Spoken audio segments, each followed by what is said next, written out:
Of the billions of people on our planet, only a few have discovered the truth. Those few are completely free from the turmoil and negativity of life and live in permanent peace and happiness.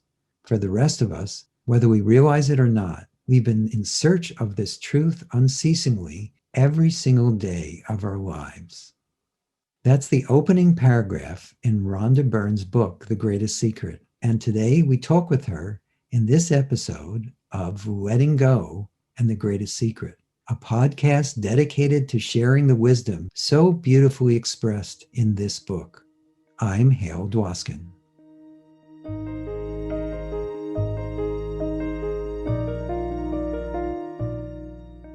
My friend, the beloved best-selling author Rhonda Byrne, launched the global phenomena with the publication of The Secret in 2006.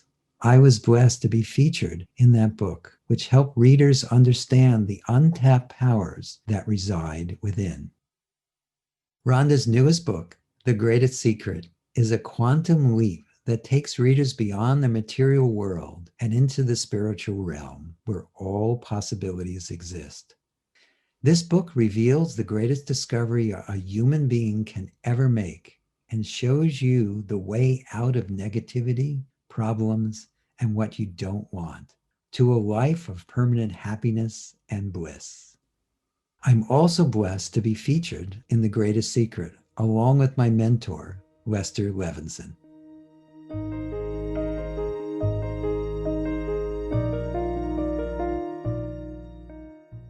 So welcome, Rhonda. Thank you for being here. I'm looking forward to having a wonderful conversation. So am I. Thank you so much for having me, Hale. It's lovely to be here. Really is. And exciting we get to do this again. And both you and Lester have a big part in this book. So it's very, very special. And all of the teachers in the book are actually my journey from The Secret to now. And so every single teacher in that book, past and present, has changed my life in one way or another. And so teachers are very, very special to me. They're very teary when I think about them, and just I've had such big aha moments with each one of you. And so it's really, really special. The book is very special. So, but do you know, I regard The Greatest Secret as the sequel to The Secret, because it really continues on from where The Secret ends. The last, basically, 2 chapters of The Secret, and then this book continues on from there. So I consider it the true sequel. Yeah. Yes. Oh, I think it's really appropriate. Yeah. So, since you already mentioned that, how do you feel that so many people read the book, watched the movie, did both? I've been on some interviews recently where people said they had watched The Secret 30 times, the original movie, 30 times, and probably read the book the same number of times. So you have many fans from The Secret all over the world. And I've been getting some feedback that some of them are having a hard time adjusting to the almost quantum leap that The Greatest Secret talks about, although we really did talk about some of that in the book, but a lot of people skipped over that part. Yeah, they did. I just want more stuff. Yeah. I don't care about that other stuff. How do I get more stuff? Yeah. And obviously this is much more than that. So can you speak to that a little bit, how the two, The Greatest Secret and The Secret, support each other, reinforce each other, help each other, and how they're really the same message, just going deeper? Just a step further. Yeah. Well, if I were to sum up The Secret, then I would say that The Secret reveals to us the power of the mind to create and the power of thought. And that's why it was so incredibly successful, because I think it's the first step to our freedom, that book. The sense of freedom that people felt when they realized that they could create what they want if they would just focus their thought on what they wanted and not on what they didn't want, that they could direct their life. And so it was just the beginning of the power of the mind. And even though so many people have sabotaged their life by giving their attention to negative thoughts and then creating that in their life, The Secret really just showed us that there is just one way to go, and that is to only give you focus to thoughts of what you want. It's that simple, really. And the mind will always be in the physical world this powerful, and our thoughts will always be this powerful to create our life. And so that's the first step. What the greatest secret does is it's also dealing with the mind, but it's showing us that while the mind is an incredible creator of making things appear as appearances, the mind can also be our greatest torturer.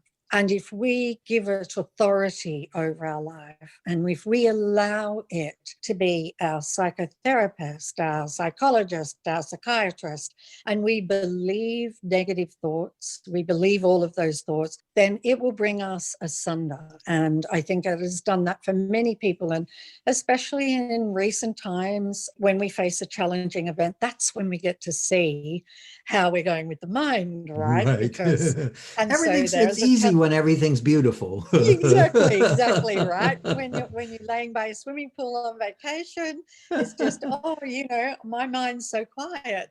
And then when you go through a very challenging event, that's when you get to see how things really are. So in that way, it's a gift. Actually, it's a gift, because we've got to see, well, how am I doing? And are there just so many fearful thoughts coming one after the other, after the other, after the other?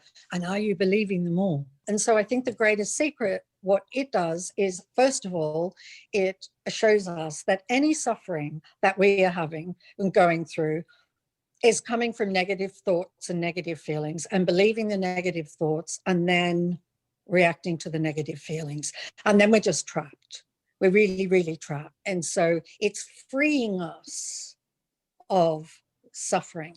But then at the same time, what it is doing is, as we come to understand the mind and the power of the mind in terms of being our biggest troublemaker, it then frees us from it. So we can use it for what we want. But then when we can be free of it, then the beauty of who we really are will arise, and from within us, and the happiness that we are, our true nature, which is happiness and beauty and love and intelligence and knowing, our true nature will appear. And so in the greatest secret, you learn that the only thing that is covering over your true nature is all of those thoughts and all of those feelings and beliefs and everything that we've kind of piled on since we're really little. And those are the things that are covering up. And the best thing in the world is to let them go. It's the best thing in the world. I've heard of that. And you just get happier and happier and happier and happier. And the amazing thing about that happiness, and this comes back to The Secret, because in The Secret, the creative process was ask, believe, receive. And to receive was to feel good, just feel good. And so when you are not believing the mind so much and not paying attention to those thoughts and not giving it all of your attention, and then the happiness that arises, well, when you are that happy, life is incredible. Life is absolutely incredible.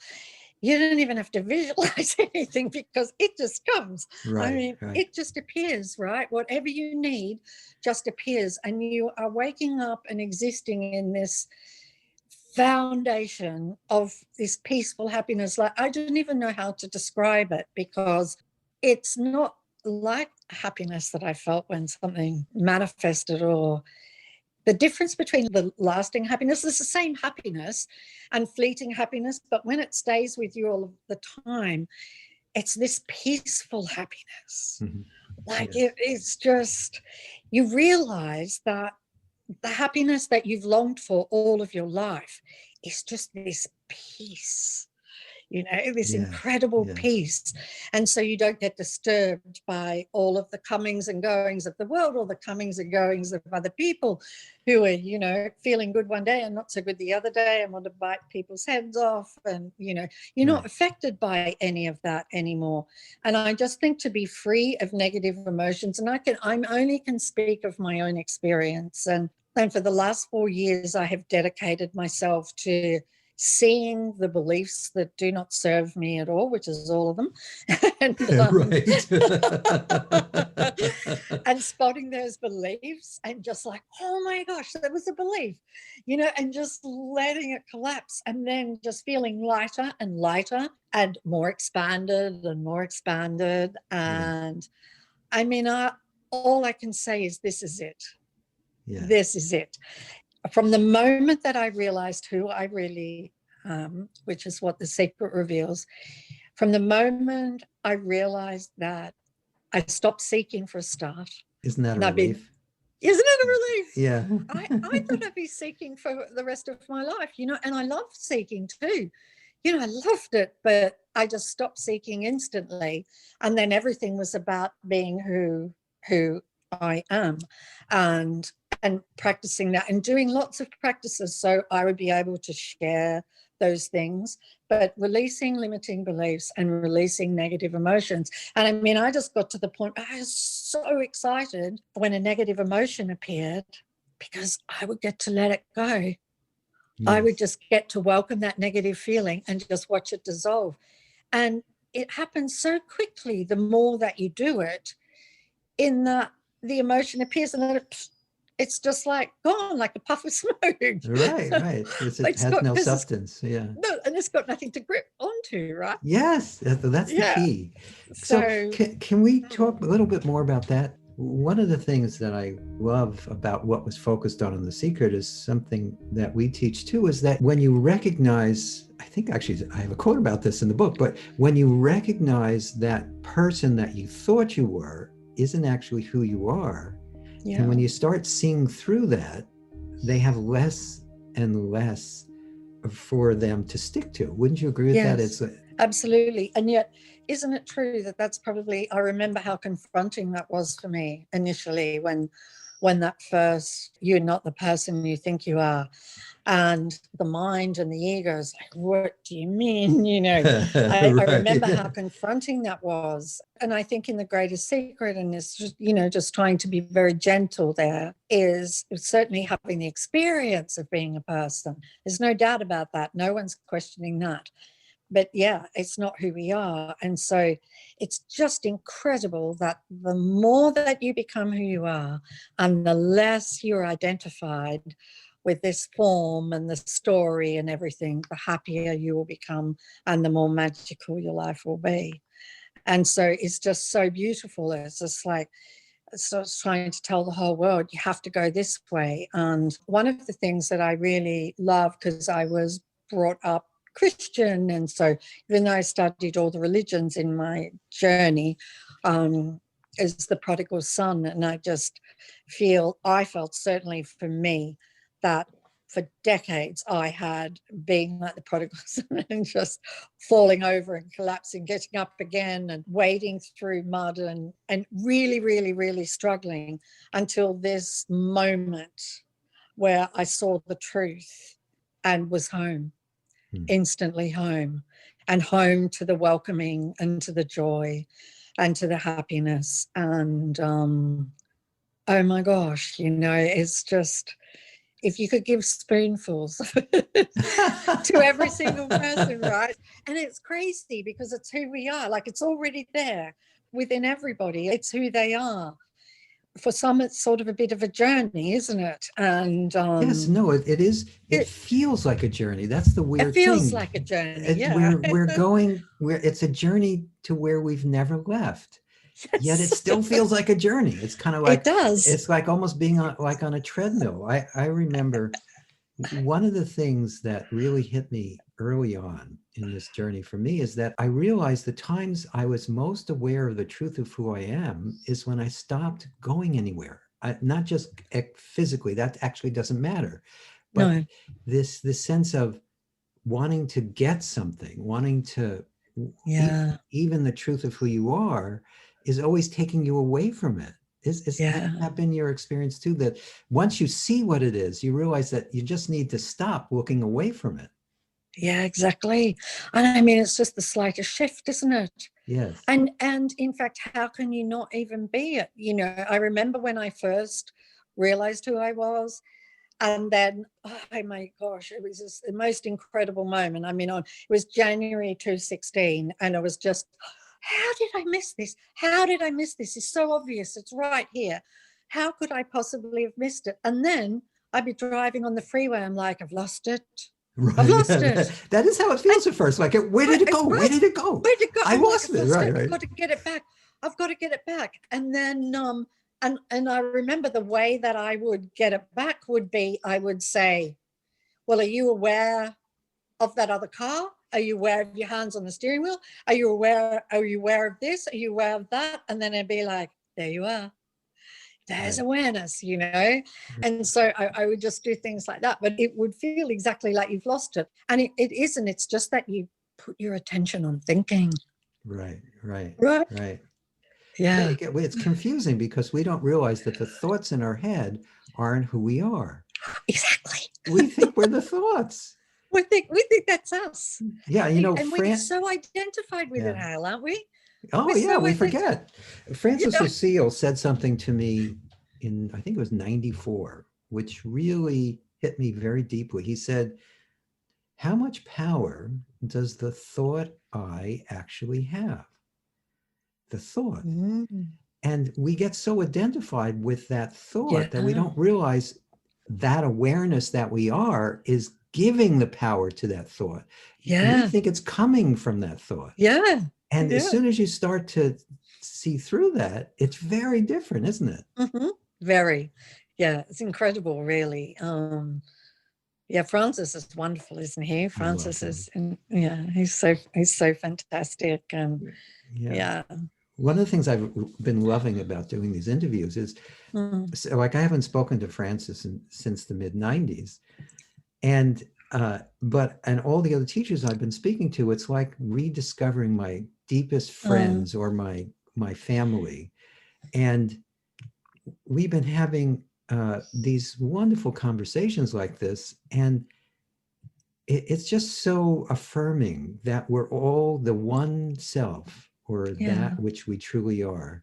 Or although that sounds a little metaphysical, that pure awareness that is operating through all is speaking through all these different forms, and it's all spontaneous. Yeah, it's incredible, all spontaneous. Right? We're so clever. We're so clever. I love one of the things that Francis said, one of the most incredible things that Francis said that really I love so much, because I'm just all about simplicity. Somehow or another, this form was simple. And one of the things that he said was, it is what is hearing these words right now. Yes. You know, you are what is hearing these words right now. Because I remember for a time, and this was after I knew who I was, but for a time, I was kind of feeling like I had to get somewhere, you know, to be deeper, and right. And that there's another, it's not me, but it's this other one that I have to get to. And then he would say that it's the one that's hearing these words right now. And they'd be like, no, there's no one to get to. It's here. It's here. It's right here. It's hearing these words. And it's just that you gave it the name. You gave that very thing that's aware of absolutely everything in your life. You gave it the name of a Rhonda. Right. Right. And that was not its name. Right. You know, right, that was not it. It is, you know, it is nameless, and it's here. It's the one that's hearing the words. It's the one that's aware that you're sitting here, that you woke up this morning, that you, It watches you wake up. Watches you wake up, exactly. We think I wake up. No, what you are watches you wake up every morning. It watches you go to sleep. It watches you go through your whole day. Yeah, beautiful. Totally oblivious at times. But in the background, right? And so the mind has been such an interesting trickster that it's always has been for many of us in the foreground. And so we don't even notice that beautiful presence that is sitting so quietly in the background. And so as the mind weakens, with all of its bits and pieces, with all of its bag of tricks. Right. Its limiting beliefs and its memories and its thoughts and feelings. And as it weakens, then awareness comes to the foreground, and Yes. and it moves into the background. And that's when we're talking about nirvana and heaven on earth. That Yes. is so beautiful. And Yes. and I feel for, when I see people suffering, and I mean, I've suffered too. Like, I've had lots of things happen in my life. I've created from the secret the most incredible life, really amazing dream life, but then things can happen that's sort of outside of that to somebody else who's creating their life, a family member that you love. And so I've had lots of different things, that anybody would consider enormously challenging to go through, but the peace is always there. That peace and happiness is always there. And what I'm talking about, because I feel fledgling awareness, Yeah, well, compared to you, but it just, oh my gosh, it's so wonderful that when you're facing somebody that you love going through immense suffering, that you still have that peace, full happiness underneath. And then you are incredible in being able to comfort and compassion and help. You're a rock for people. So and I found that when our village was here, I'm in California, and our village was hit with terrible fires and mudslides. And we lost a lot of people from our village in those mudslides. And at that time, even though it looked like an atomic bomb had been dropped on our whole area, you just couldn't even recognize this beautiful village anymore. Still, in amongst all of that, the happiness and the peace was there. But because of that, I was able to help a lot of people. Yes. By just sitting down and talking with them, and people who'd lost mothers and loved ones. And so it's really special. Yes. And it was just you being you, not the personal you, letting not that the personal awareness you. that you are just Yeah. be. This is my belief about this. I might not be expressing it correctly, but it feels like when you are just at rest as that which you are, it invites the person you're speaking to experience the same thing, even if they know nothing about it. Yeah. And totally. so, and that's what they're looking for anyway. And it's very comforting, and it's relaxing, and it's opening. And so it helps people get through whatever they're going through. Yes. Oh, most definitely. And just, I even know from doing interviews for The Greatest Secret, and I did one yesterday for UK, and for a gorgeous, gorgeous girl, Fern Cotton. She has millions of followers. And she said to me at the end of the interview, actually, she said that she had woken up in a real funk, and she'd had a really funky day, and she was really depressed, and the lockdown, and it was raining, and the kids were going crazy, and all of that kind of thing. And she said at the end of the interview that she just felt so incredible and so happy. There's just nothing better than that. And actually, she jumped onto Instagram and said, I've just finished an interview at podcast, and I can't wait till you all see it. And they're all saying, we need it now, we need it now. That's And nice. but something like that, to just know that. And I'm doing as much as I can for The Greater Secret, and because I just feel in talking about it simplifies it even more. It does. So, in having this conversation with you, and then somebody reads the book, or they're reading it, and then these words just make it simpler because it's becoming more familiar. Yes. I mean, this truth is there with everyone. This is the truth of who you are. And so the truth is there, and it's only the mind that's like, oh no, I'm not into it. Yeah, right. Oh no. It's not all about me personally, so it can't be true. That's right. The mind is really incredible, isn't it? Like, I laugh a lot at the mind now. But it's really, really got a bag of tricks going on. Of and course. yet it doesn't even exist, I know. I know. bag of non-existent tricks. Well, that's the nature of a trick. Yeah. It appears to be real, but it isn't. Yeah, it's an illusion. Yeah, totally. Totally. Yeah, it's just, it's awesome. It's really It so is. It is. amazing. Let's give people a little taste. Do you want to give the people listening something they can explore right now? Again, I'm sure they're starting to sense it just from our conversation. All of you watching this now, notice how you feel in this moment. You probably already feel more open, more relaxed, happier, more at ease. And we were just talking about it. So, Yeah. Rhonda, why don't you do something simple that you think would help them see it a little more clearly? See awareness a little more clearly. Yes. Okay, so I'll tell you what I did. This is what I did. It was so simple, really, really simple. I would, and I'm dedicated, there's a dedication happening in this form. Yeah. I would, as many times as I possibly could during the day, I would ask, am I aware? And the moment that I asked that question, awareness was here everywhere. And so initially when you ask, am I aware, you would just notice that you are aware. And so that's perfect. You are not answering the question. You don't need to answer the question. Because when you ask, am I aware, the mind goes into the mind drops because it doesn't recognize awareness. So, Right. so you just have this moment of relief when you ask, am I aware? And so I would do that often in the day. Am I aware? And often I would use my feelings as a way to trigger that.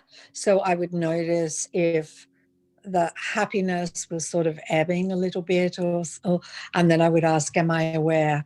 And then immediately the happiness would arise again. So that's the very first thing that I did. And this is a practice in the book. And this is exactly what I did. And it's so, so simple. And then in a very short amount of time, you can't even ask the question. Because the moment that you go to ask the question, you can't even get it out because awareness is just there. And so step 2 is notice awareness. So after you get to that point, then you can just notice awareness often during the day. And I just did it a lot. And the more that I did it, the deeper it became, the happier I became, the more beliefs I saw that were not true. And then I would ask, because I'm really game,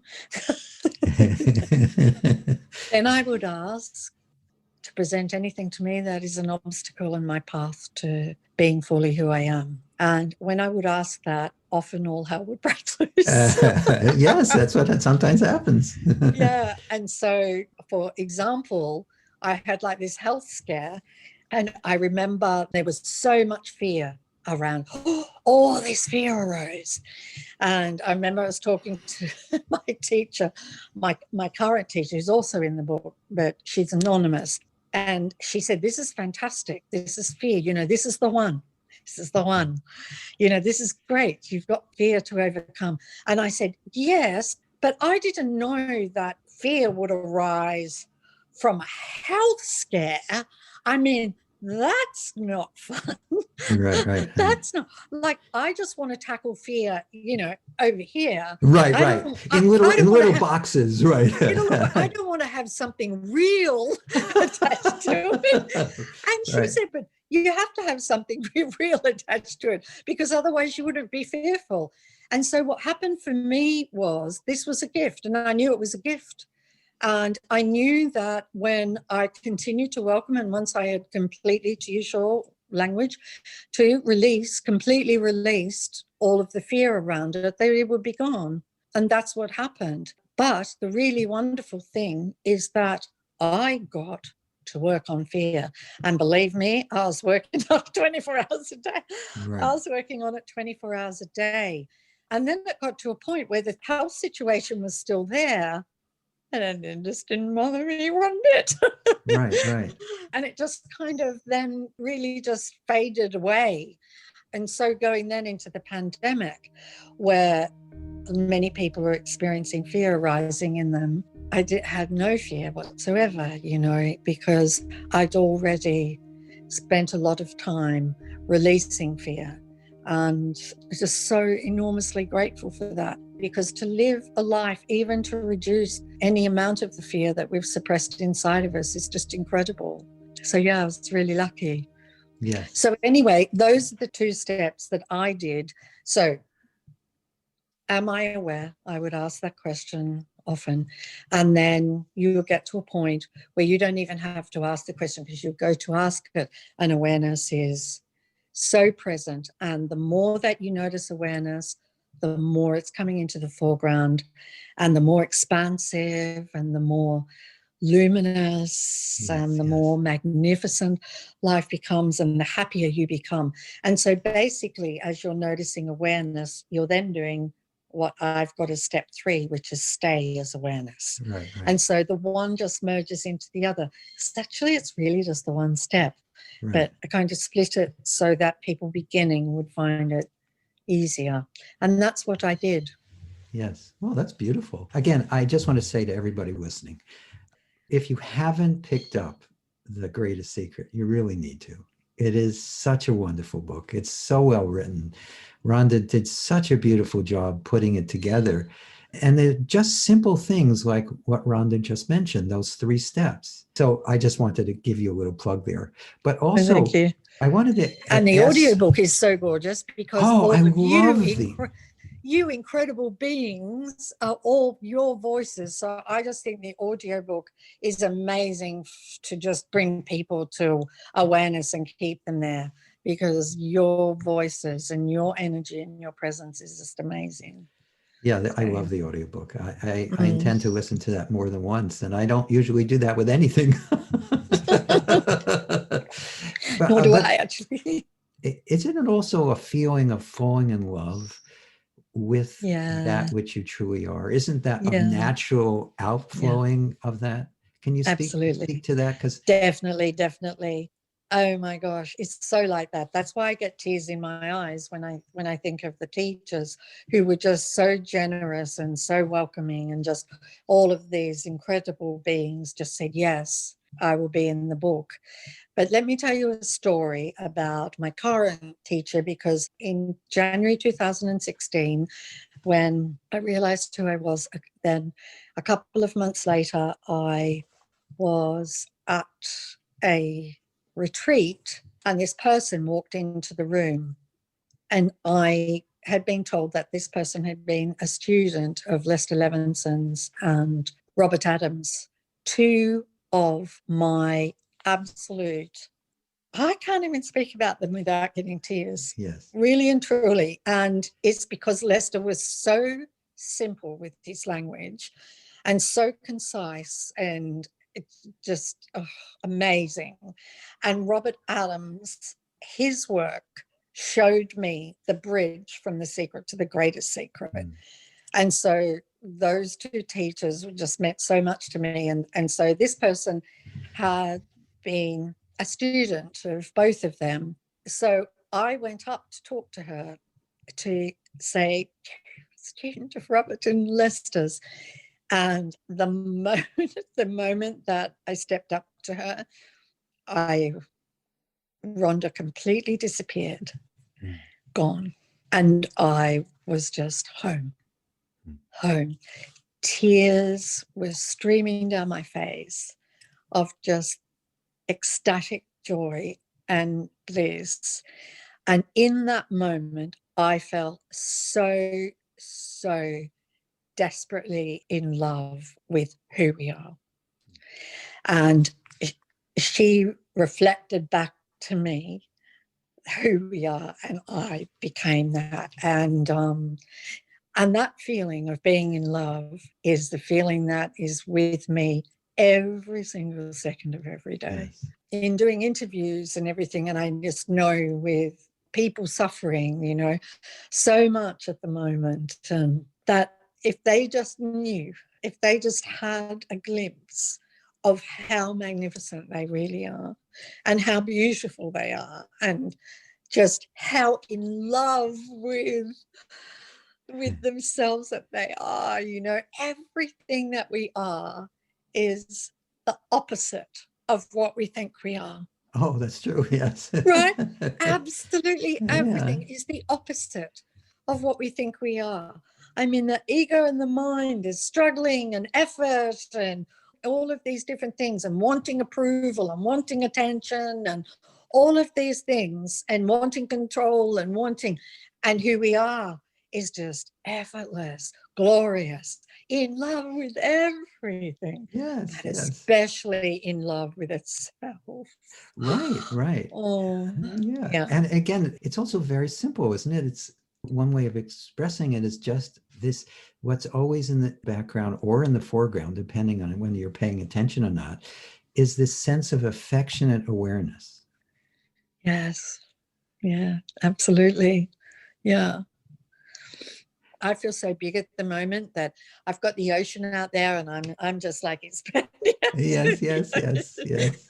ocean. Expanding out to the ocean Yeah, and beyond, probably. and beyond. Yeah. Yeah, what's when you mentioned Lester and Robert, that really pulls at my heartstrings too, even my personal heartstrings, because I had similar experiences. They basically were my primary teachers in a lot of ways. And when I met Lester, he was the first teacher where I felt this, where there was, oh, oh my God, this is something, there was a recognition. Yes, And it made yes, me want to dedicate my life to that. And then yes. when I met Robert very fortunately right after Lester died. I met Robert. Right. And I met him at this coffee shop, and just sitting with him, there was just this wave after wave of just bliss, just Yeah. kept passing through awareness. I went, oh, so this is the next person who's going to point me in the correct direction. And Yeah. I was incredibly fortunate. I spent 18 years with Lester and a year and a half with Robert right before he died. So it was Died. amazing. Yeah. Yeah. So, I mean, they're just it. And I'm so grateful to you for all of Lester's teachings, and for carrying the torch for all of his teachings. And then, as the years have continued on, and finding new ways to simplify those teachings and make those teachings more accessible and easier for people. And it's a blessing, because nothing has been lost at all. No, Absolutely no. nothing. Right. There's one book that I have by my bedside table, and now people have access to that book through the books that you've done, have they not? Yeah, it's the Happiness is Free Happiness, book. Happiness Happiness is is Free book, yes. and so I had the original one of What Happiness is Free, which is completely out of print and you can't get it anyway. But I had, that's the only book that I have by my bedside table. That's it. Yeah. I mean, I don't read anymore, Hale. And, I read thousands of books. The search was incredible. It was just relentless. And on the search, I discovered lots of incredible things that people don't know of or anything, sort of, phenomenal things that are Yes. pretty thrilling. But I remember there was my mentor who was in the Canary Islands, and he said to me, be very careful.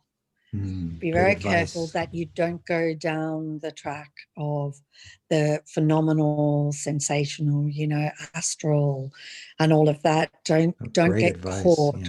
Yeah, don't get caught down there. And like there are times in my life where I'd see all kinds of things and, spectacular things. And I would remember his words and I would be like, no, I'm going in a different direction. Right, right, right. Yeah. You were But I didn't saved. even know at that time what direction I was going in. I Yeah. didn't even know. So Yeah, but you were saved. mm. That's wonderful. Oh, So I watched so many people get caught in phenomena. yeah. Yeah. And I went through a time, after The Secret, I went through a time of that, and it was just part of the journey. And it was perfect that I had that small time of it, because in so many ways it showed me that everything that we think, nothing is what it appears to be. that's how all of the phenomenal kind of stuff helped me, that nothing is what it appears to be at all. And we're not what we appear to be. Right. But that had me, when that happens, then your mind really opens, doesn't it? Would you agree with this, Hale? That one of the trickiest things of all is how closed the mind is, Yes. because, right? Well, the mind doesn't even realize it's closed. The mind no, only sees mind. yes. It can't see beyond itself, because No, even the things that we see in our physical environment, we're seeing the mind's version of it. that's right. Right. That's, we're just looking at our mind. That's right. what we're looking at. But one of the things that people know is that you share in the book, isn't it, that you're actually that which is looking at the mind. That's right. You wouldn't even know you had a mind. You That's wouldn't right. even know you had a mind, would you? You would not be aware of a mind. You wouldn't even know of a thought without awareness or consciousness. Exactly. You wouldn't even know there was a thought. You wouldn't know there was a mind. You wouldn't know of memory. You wouldn't know there was a body. You wouldn't know anything. You wouldn't know there's a day or an hour or a, you wouldn't know anything. You wouldn't know. You wouldn't know any. You wouldn't be aware of any of your senses. Yeah, it's all awareness, and so yes. you're that which is looking at all of it, and so sweetly and beautifully. Yes. I mean, I find, that I will just laugh and laugh and laugh and laugh over something.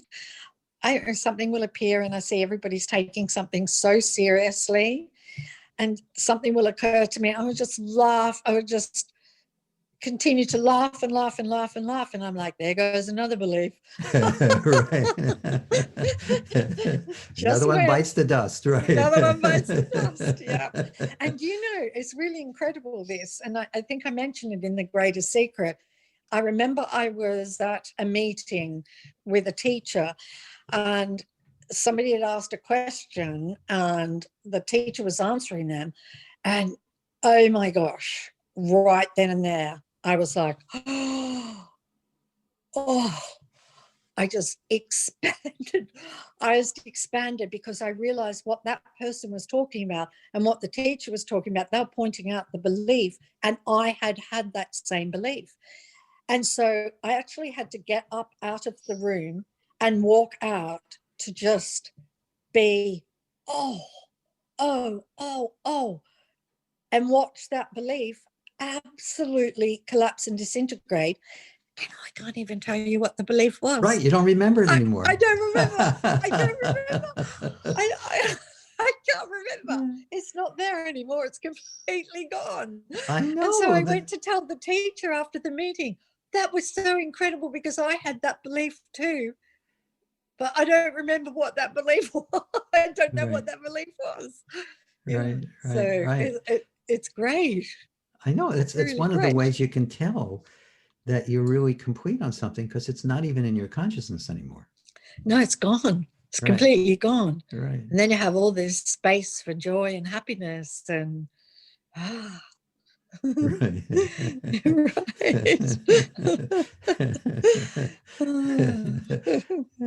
it's wonderful. We're so fortunate for several reasons. One, to have discovered this within ourselves, and two, to being used to share this with the world. That is such a blessing. Don't you agree? Absolutely. Don't you feel blessed? I feel so blessed. I feel so blessed that I realized this in this lifetime. I'm just overcome with gratitude and joy to have discovered this. And hey, I would have loved to have discovered it when I was 20, but I didn't. But I'm just enormously grateful to have discovered it. And then to be able to share it is just, it's just above and beyond. It really, really is. It's just the greatest thing in the world. I think there's nothing greater, and there's no stopping it. You can't, like, the sort of push within, it can't be stopped. It's unstoppable to just help and to serve. And the love that I feel for human beings is just, I can't describe it. It's just so enormous. Yeah, it's absolutely beautiful. Yes. It's another tear moment. Another tear moment. Yes. Yeah, it's so nice. I call that wet awareness. Oh, it's so lovely. It's so lovely. Yeah. Beautiful. Yeah. So I could speak like this for hours, Me too. but if we go on too long, it gets too long. And Yes, uh, totally. so before I wrap up for this part of the podcast, I just wanted you to see if you have any parting words of wisdom or any suggestions for people to explore based Mm. on what we discussed, either one or both. Mm. Well, I would like to say to everybody that there is nothing more important. There's nothing greater than you discovering who you are. And actually, everything else is kind of irrelevant, because the life that you dream of having, and to just realize the eternity of your true nature and not spend a life fearing death, but to make the greatest discovery you can ever make it this lifetime. Do it this lifetime. Do it now. Lester did it in 3 months, whatever he did it in. And I know from my own practice that it doesn't take very long at all. Do it. Just do it. Do it. Do it, because, oh my gosh, I promise you, life will just be incredible and you'll be so happy. And just discover who you are. Just do it. Just do it. Yes. That's all that I have to say. Find out Okay. how incredible you are. Find out how beautiful you are. Find out how amazing you are. Do that this lifetime. Make a promise. It's tiny little steps and you'll be there. It's already who you are. So it's not hard. Do it. Except there's no doer, but you Right, know, right, have right, to right. say. But we pretend. We pretend, yeah. We pretend. Realize who you are. Yes, Yeah. yes, yes. And let that other one go, and that story, and that story, the life and death story, the born and die story, that story, let that one go, because that's not who you are. That's a fun experience that you're having, but it's not who you are.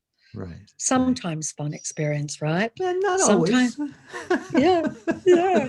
For some people, it's fun all the time for me now, but Right. boy, in my life, there were times it wasn't fun. Yes, of course. Mm, Of course. mm. Life continues. Wouldn't you agree that you're just seeing it from a different point of view? You're seeing it from a different point of view, and nothing's personal. Right. And so nothing disturbs. And it's like this beautiful, calm, still lake that you are, that even if the world is rippling and other people, there's storms all around you, you just remain this still, calm lake. Yes. That's beautiful. That is beautiful.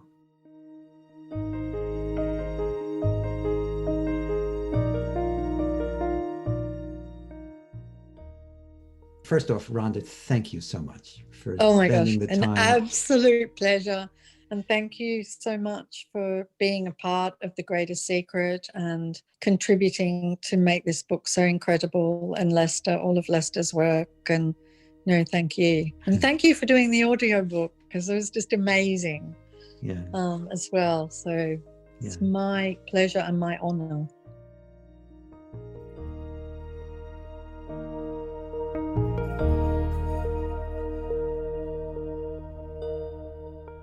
I hope you enjoyed our time with Rhonda Byrne, and I wholeheartedly encourage you to get her 2 famous books, The Secret and The Greatest Secret.